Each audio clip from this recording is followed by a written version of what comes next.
Are you rebuilding the same layouts over and over in Beaver Builder? If so, components are about to save you a lot of time. In this video, I'll explain what Beaver Builder components are, why they exist, and when you should use them. By the end, you'll know exactly whether components belong in your web design workflow. But first, what is a component? A component in Beaver Builder is a reusable layout where you control what parts of your design can be edited and what parts remain locked. Instead of rebuilding the same layout on every page, you build it once and reuse it across your site. But here's the key difference. You can still allow specific fields to be edited on individual pages without breaking the overall design. Before components existed, Beaver Builder had two main options for reusing content. First, we have saved templates. With templates, you're reusing layouts, but they're just copies. If something needs to change, you have to fix it everywhere manually. Then we have globals. Globals solve that problem by syncing everything. But that also means one change affects every page, whether you want it to or not. Let's take a look at an example of a hero section. You want the design to stay the same across multiple pages. Same colors, same background image, same spacing, same button style, but maybe the headline changes or the button text and button link. It depends upon the page. That's exactly what components are designed for. The overall layout stays protected. The content stays flexible. How do you know when to use components? Use components when you want consistent layouts with flexible content. If you're building hero sections, pricing blocks, testimonials, or promotional banners that appear on multiple pages but need different content, components make sense.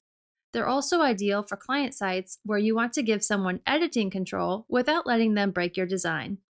If this sounds useful, let's take a look at how they work. I'll show you exactly how to create and use a component step by step.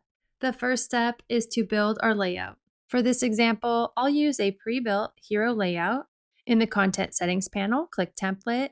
In the drop-down, choose Pre-built Modules. And here we can drop in a hero section. You can make yours as complex or as simple as you need. Once your layout is ready, we'll save it as a component. Let's begin by opening the settings for our top-level container. In this case, it's a box module, so we'll click to open the settings pop-up and scroll down and we'll click Save As. We'll name our component and change the type from template to component. Then click Save. Your component now opens up in a new editing tab. This is where you decide what can be edited and what stays locked. For example, in my hero section, I want the heading text to be editable, so I'll click the wrench icon to open the settings, then click the plug icon next to the text field to enable component editing. When it turns blue, it's active. I also want the button text and button link to be editable, so I'll enable those as well by following the same process. In this example, I'm going to leave all other design elements locked. This is what protects your design. When building your component, it helps to take a moment to think about which fields need to change from page to page, but don't overcomplicate it. Just mark what needs to be flexible. Once you finish up, click Done and Publish to save your component. Now we're ready to use the component on a new page. Let's open up a new page and go to our content panel, click on the Save tab, and you'll see that our new component now appears in the Save tab, and we can drag it onto any page and click to edit it. Note that your components will be labeled with a purple Components tag. Now, when you click to edit the component on the new page, you'll see only the fields that you enabled for editing. Everything else is hidden and protected. So I can go ahead and change my heading text, update the button label, and change the button link, all from one easy-to-use settings panel. The good news is I can't accidentally change the colors, break the spacing, or mess up the design.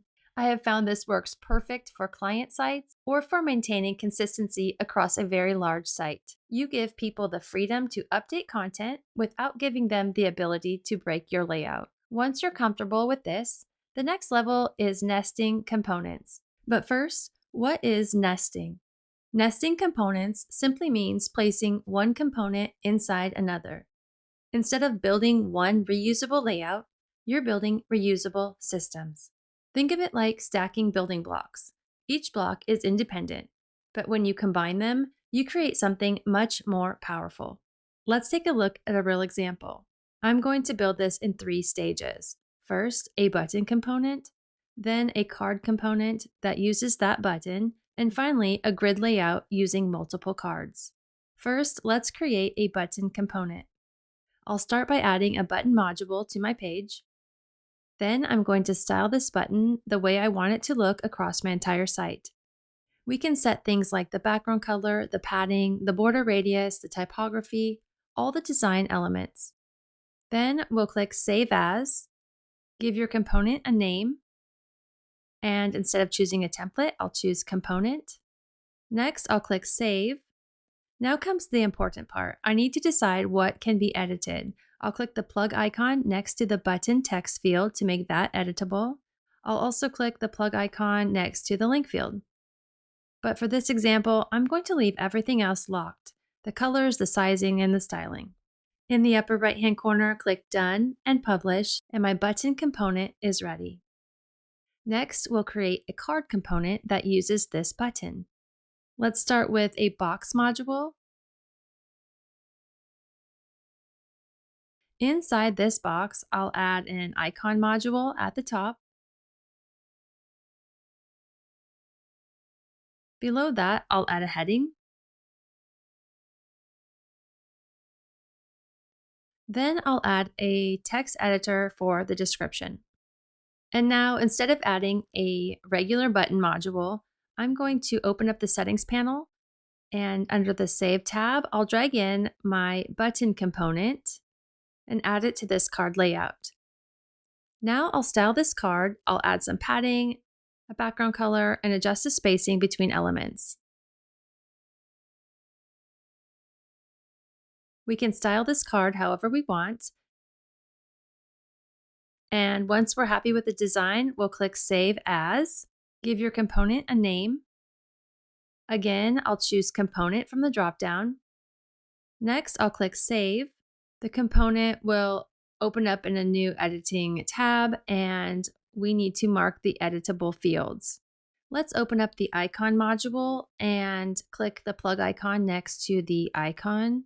Click Save.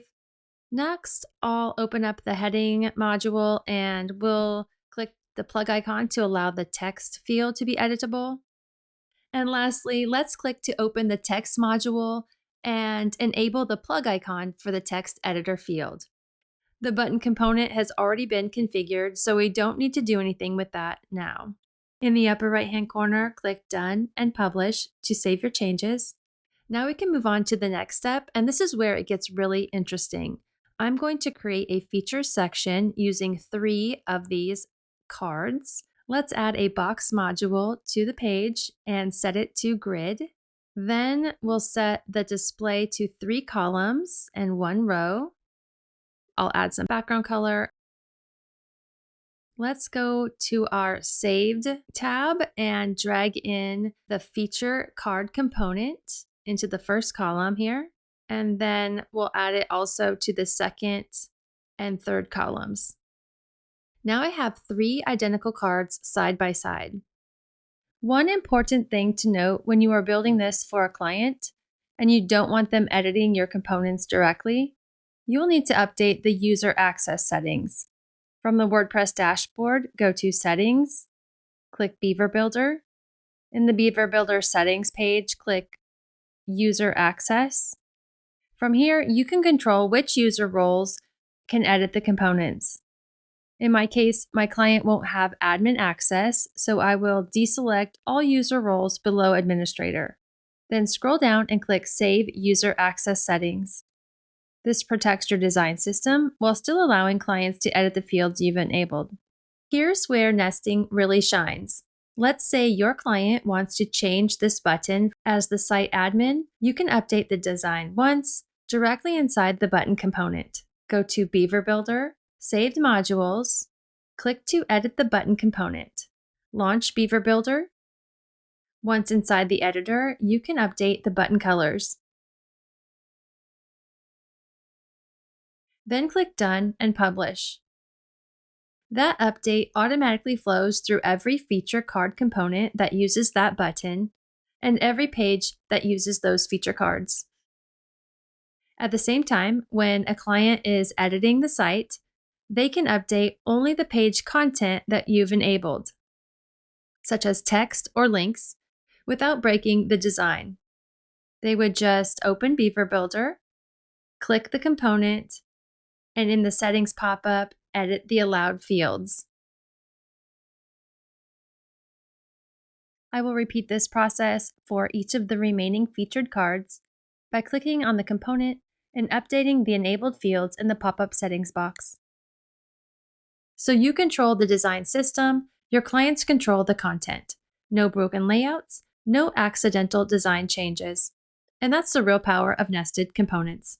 In the future, if you ever need to make a one-off change to just one card, you can always click the wrench icon and choose Unlink Component. That converts the component back into regular modules, so you can fully customize it without affecting anything else. Here are a few tips for nesting components effectively. I like to keep components focused so that each component should do one thing well and not try to cram too much into a single component. Don't over-nest. If you nest components 5 or 6 levels deep, it becomes hard to manage. 2 or 3 levels is usually the sweet spot. Plan your structure before you start building. Think about which sections will be reused and which fields need to be editable. A little planning up front saves a lot of time later. And that's how nesting works in Beaver Builder. Thanks so much for watching. Like and subscribe for more tutorials like this, and I'll see you in the next video. Bye for now.